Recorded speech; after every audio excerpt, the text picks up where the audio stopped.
So I didn't realize that was the meditation song, so we're going to move into meditation. But let's just pause and just take a deep breath and give thanks for Luther Alston, a local hero. And thank you to Larry Reach for writing that song. It reminds me of a movie, and Pam, help me out here, you're the movie expert.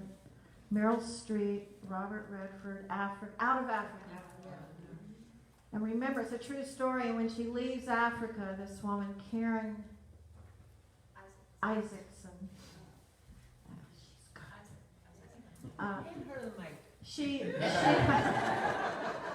when she was leaving Africa, she said, I wonder if one day the children here will sing a song in which my name is.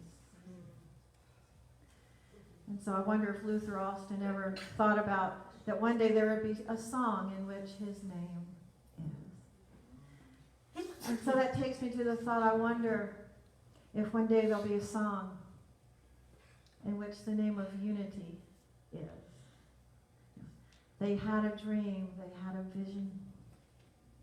They saw this land, they became a part of the lineage of this land. They created a place where peace is. So let's take a deep breath into that idea.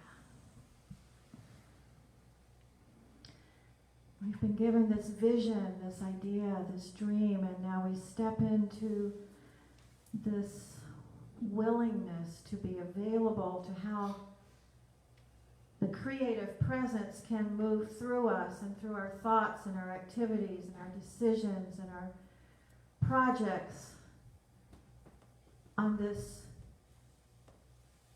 beautiful piece of land where the Native Americans have lived, the African Americans have lived, the stewards of the land through hundreds and hundreds and hundreds of years, right down through Mr. Montgomery and now to this community that we call Unity. We take a deep breath this morning into being in communion with the presence of that land on Salem Road and the trees this morning.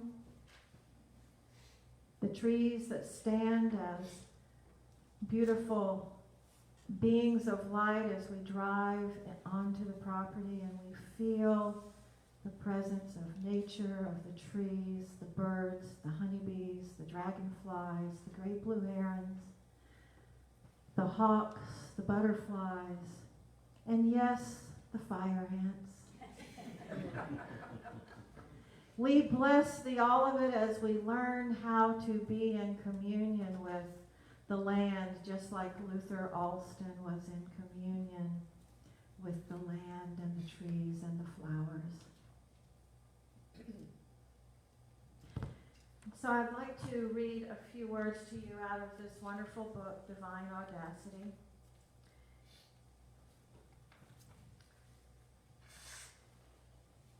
When we say, thy will be done on earth as it is in heaven, then we might ask, what is our will on earth as it is in heaven? What is our will? We want to create peace, so what is our will for heaven on earth? What could be the universal or heavenly will? What does heaven represent? And so I invite you this morning to consider this, along with the writer of this book. Heaven represents the unified field, the invisible space within us, the space where all things are possible. Heaven, the unified field, the consciousness where we have our visions and dream our dreams and step into the field of possibilities.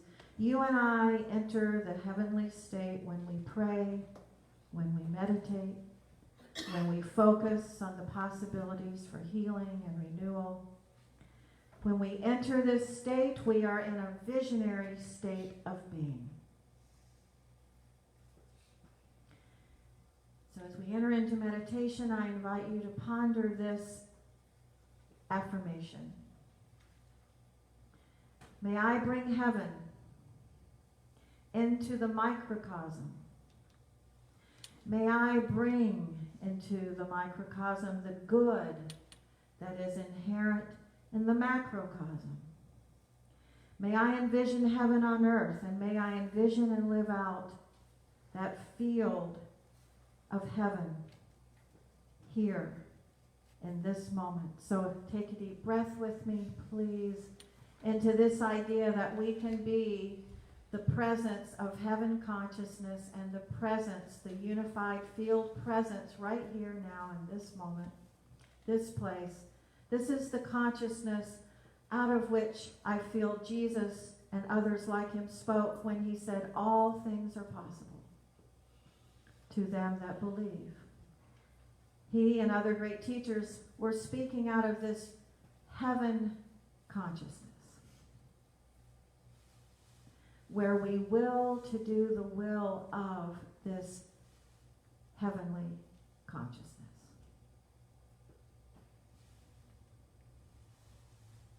I invite us to take a deep breath and deepen into a place where we set intention for this brief time together, that each one of us be the place where spirit is, that each one of us be the place where heavenly consciousness is, that each one of us be a place where healing is happening, renewal is happening, peace is happening. Peace issuing forth from us, healing issuing forth from us, that we become the atmosphere of healing and peace and renewal for ourselves and one another. So as we take a few moments of silence, we give ourselves over. We willingly give ourselves over to the healing energy that resides in every cell and atom of our being, where there is renewal, regeneration, restoration, peace, healing for ourselves and all those that we're holding in our hearts. Sisters, brothers, mothers, fathers, children, community, spouses and partners, the holy beloveds within our lives, those who are living in physical, those who are ready to leave the physical soon, those who are close, those who are far away. We hold the one family within our consciousness of healing as we go into a few moments of silence.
This morning we hold a vision of healing for ourselves and for our human family, for our earth,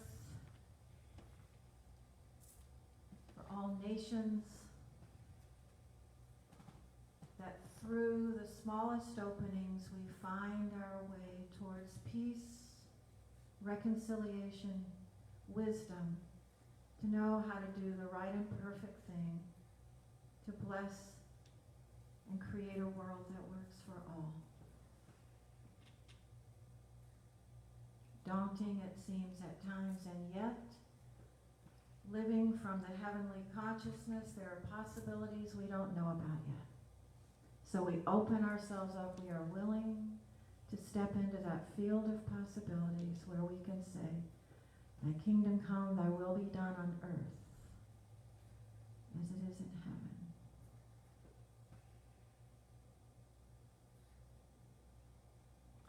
And we say, so it is, and so let it be. Namaste.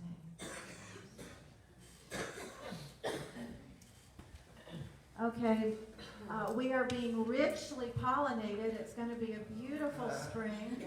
And so let's all just cough together all at once. We are being lovingly pollinated. So today we're talking about the light of will. It comes from this idea of the 12 powers that our co-founder Charles Fillmore taught about, 12 capacities within the human being that connect us with the divine identity or the divine consciousness, what Jesus called the kingdom of heaven consciousness, what we've just referred to as the field of possibilities. So we're talking about this idea this morning that comes from Linda's book, Divine Audacity. And it's an audacious idea to consider that we have capacities that stretch back, as Fillmore said, all the way back through eternity. These capacities were put into the human creation from the very beginning.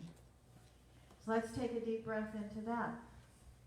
Sometimes we talk ourselves into thinking that we have to do something in particular to get these capacities, when in fact, we're just invited to open to these capacities, right? So we have learned through research, our brains favor survival and safety. We, millions of years, have reached after survival and safety, and isn't that a good thing, because we're here. Our species is here. Our species wouldn't be here available to the awakening if we hadn't have survived through millions of years and evolved through millions of years. So, good job. Okay? We tend to exert our will in the direction of self-preservation. So, it's good that we know that about ourselves, and it's good that we know that especially when we're acting silly and wacky. That we human beings tend to favor survival to the point of we will exert our will in the direction of self-preservation, whether it's helpful for the community or not. And that's what we're being invited now in this time of awakening to look at. Do I want to make decisions just for myself to survive, or do I want to make decisions that will be a blessing to the whole community, to the species? Yes. Oh, good. Okay. So humankind has suffered from willfulness. Have you ever been willful? That's a word that's often used with 2-year-olds, right? It's a willful 2-year-old. Sometimes we see adults acting like willful 2-year-olds. So willfulness is behind most of the world's big problems, this writer says. Oh, let's just pick a few, like genocide and global warming. Human beings exert their will on other human beings, sometimes to the point of unkindness, sometimes to the point of downright harm. So we know that about our species. Everybody okay with that so far? We're not trying to kid ourselves. Because what we're doing in the awakening is we're pushing through millions of years of encoding to survive and preserve ourselves. And then in the awakening, we begin to open to this idea of being in the Good Samaritan consciousness, making the decisions for the community, not just for the one. So we're clear on that. So in the book of Job, I know you've all read that word for word. The scripture says, you will decide on a matter and it will be established for you, and light will shine on your ways. You will decide on a matter. So we can pray all day long, we can study the scriptures, we can go to therapy, we can go to the seminars, we can do our group work, we can do our inner work, but unless we decide on a matter, we are wobbling back and forth all the time because our decision on a matter creates the space through which the light shines on all of our ways. this is a pretty powerful clue. There has to be a commitment to the decision, to the idea. Thy will be done on earth as it is in heaven. So in our Aramaic translation, that sentence reads, create a space inside of us and fill it with your presence. Let oneness now prevail. So there's a song that Eddie Watkins Jr. sings, and it goes, I'm the place where God is. You know, I'm the spot where God's showing up. Well, this is the same thing. In this scripture, create a space inside of us and fill it with your presence. Let oneness express through me. Let oneness express through this atmosphere in which I'm standing. So this space, see, I'm going to make this work with my story. This space doesn't have to be very big. It's not like we get this, oh, my entire consciousness is fully transformed at this time. I'm fully awakened. No, all we need is one little knothole. One little tiny space for spirit to work in. It's a chink where the light gets in. A place, a space that we make for presence, one presence to dwell and grow. How many times have people said to me, well, when I get my life together, then I'll come back to unity. I say, oh, please. Help us know how you do that. You know, we connect with, we read the books, we find the groups, we affiliate with communities where we see an opportunity to deepen, to expand our spiritual consciousness, to release fear and take hold of this divine identity. So that's a part of why we come together. So this knothole. So what's the knothole for you? You know, there's so many issues in the world. So many things to be figured out. At 3 a.m. this morning, I heard myself think, please help me stop trying to figure everything out. Please take that away from me. To be in the place of allowing is so huge. Because apparently I have a need to know all the details. Still. So releasing myself through this little knothole into an expanded consciousness where I know that all is well, whether I know why it's well, that doesn't matter. All is well. It doesn't make me want to stop. So would you be willing to stop pretending that you don't know who you are? Everybody take a deep breath.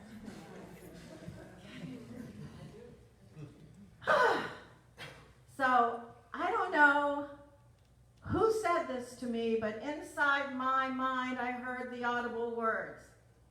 Several years ago when I was struggling with, one of the 12 great struggle points that human beings have. Struggle. And in the midst of that, in my inner hearing, I heard, would you be willing to stop pretending that you don't know who you are? Yes. A powerful yes from Brittany. But when I heard those words, I think I thought, huh? What? Because to even consider doing that, I had to fess up. I had to assess truthfully that, yes, I had actually been pretending that I didn't know who I was. Can you believe people do that? That we pretend we are less than. We actually might even agree with somebody else's assessment of us that we are less than.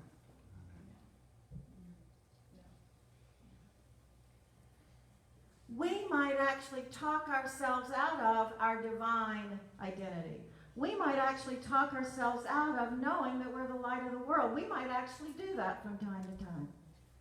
So I'm going to invite you to take hold of this question and use it for yourself. And ask yourself this often. And I've had to go back to this question many times of late. Am I willing to stop pretending that I don't know who I am? Because when I'm pretending that I don't know who I am, I want to quit. When I'm pretending I don't know who I am, I get way too tired. When I'm pretending that I don't know who I am, I get scared. When I'm pretending that I don't know who I am, I want to pull the covers over my head. So am I willing to stop pretending that I don't know who I am? And I think this is the question of the moment in the awakening.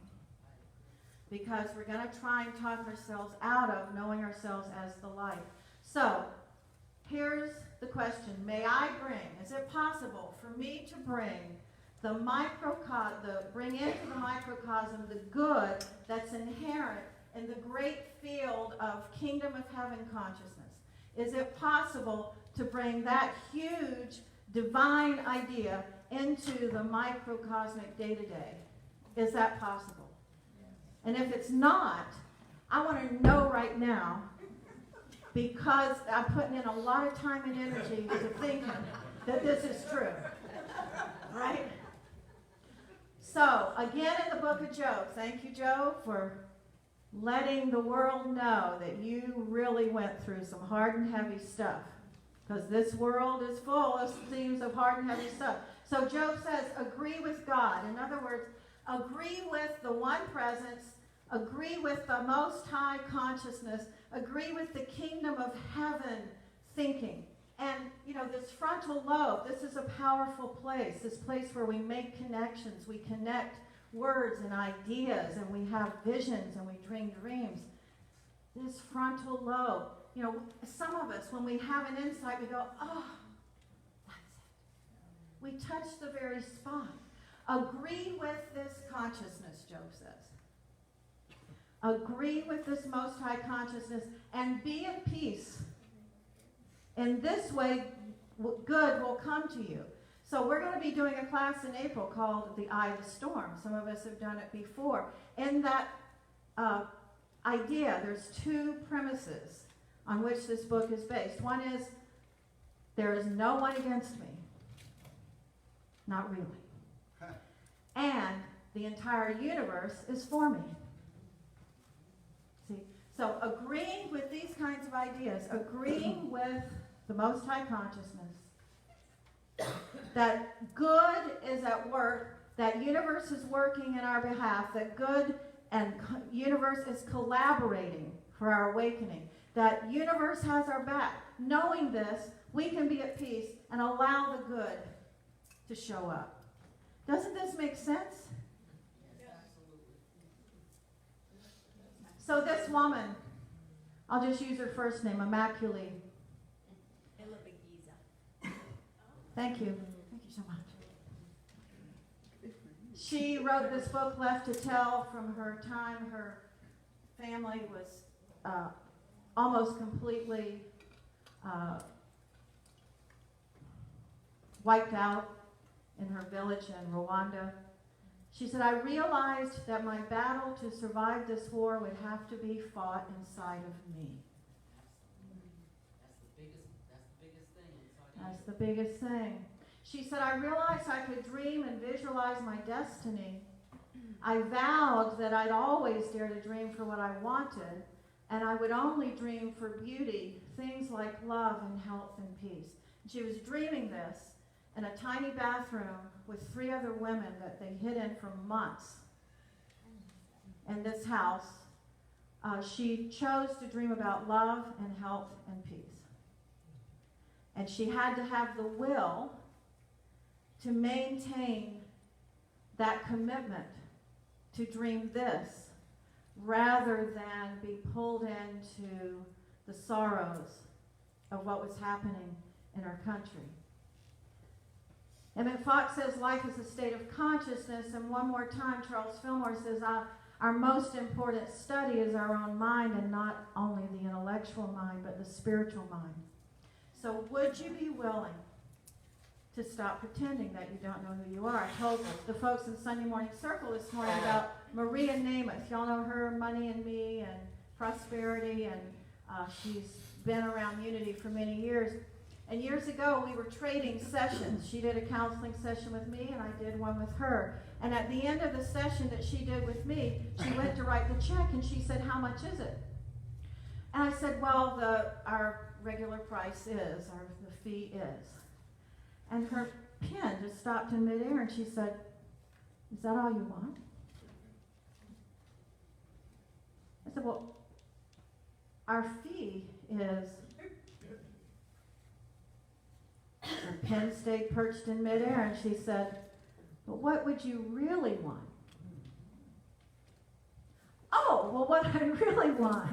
Do you know how hard it is to answer a question like that? So when one presence, when universe comes into your thinking, rolling around in your consciousness and says, what do you really want? Pen perched in the air, ready to help manifest the vision, the dream. Are we able to speak from the kingdom of heaven consciousness of what we want, what we desire, and what we're wanting to create? Or are we being held by a small idea of who we are? And that goes for our physical healing, our mental and emotional well-being, our spiritual strength. What is it we want? I mean, are we going to say to the universe, oh, just give us a little bit? No. Mr. Montgomery, we went from having one planter out in front of this church to having 5 3/4 acres. Somebody on our team had the audacity to say, we want some land and some trees. And universe says, okay, let me talk to this guy, Don Montgomery. He's going to want to sell his land, and maybe it'll be to you. By the way, Mr. Montgomery, we're going to be back out there on another tent meeting for Easter Sunday, April 21st. We'll have our service out there. So, willingness. This idea of being willing to let spirit roll around in us so much that we speak from a higher place of what we want, what we're creating, and what we're visioning. It was very hard for me to answer the question that day because I wasn't yet caught up to her bigger vision of who I was. See how that works? So what happens when we're willful? Normally, we get ourselves into trouble when we are willful. So we want to be willing. We want to be in that place of allowing ourselves to be fully immersed in this highest kingdom of heaven consciousness. We want to be willing to be there. Are we going to step out of it from time to time? 100,000 times a day. So what do we do when we step out of kingdom of heaven consciousness? Self-observation. What? Get back. Self-observation. Self-observation. Stop, breathe, pause, ponder, and begin again. So I'm going to end with this story. If y'all heard it before, just take a little nap before potluck. So we'll end with this story today about begin again. So when I went for the 10-day Vipassana retreat, 10 days of silence, there's the first miracle. And so first night, first presentation, Mr. Goenka is doing the lecture, and then we go into meditation, and I hear him say, take a deep breath and follow your own desperation. What? I mean, first thing, can I have a little peace, meditation? So for the next 3.5 days, I was hearing him say, follow your own desperation, and man was I. I reviewed every desperate circumstance and event in my life. I figured out who did what and who didn't do what and who done me wrong and who I did wrong. And man, I did some desperation work. Desperation work. And I was out walking the trails one day and I said, oh my God, I'm doing this desperation work.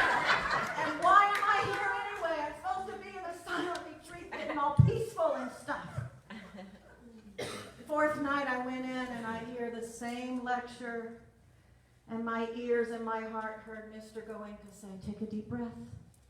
Follow your own respiration. Respiration? I was doing the desperation. Now, our conscious will hear what we need to hear to do the inner work. Do you know how many times after Sunday service one of you walked up and said, when you said so-and-so and such and such, I had an epiphany. I get it now. And I'm thinking, I never said that. But I will take credit for it. Thank you. Our consciousness will hear what we most need to hear to wake up, show up, and be willing to do what we're called to do. And when we have a misstep, we simply begin again. Just begin again. Was out on the trails the next day, beginning again. To be in that place of allowing and being willing to be in collaboration with one spirit rather than resisting and fighting this creative power of the universe. That seems like a much better idea. And so this is what we give ourselves over to in this moment, at this time, to be willing to be the place where God shows up. Namaste. Oh, wonderful. Thank you, Reverend Margaret. I'll tell you what, I'm willing to open up that one little knothole for the light to come in.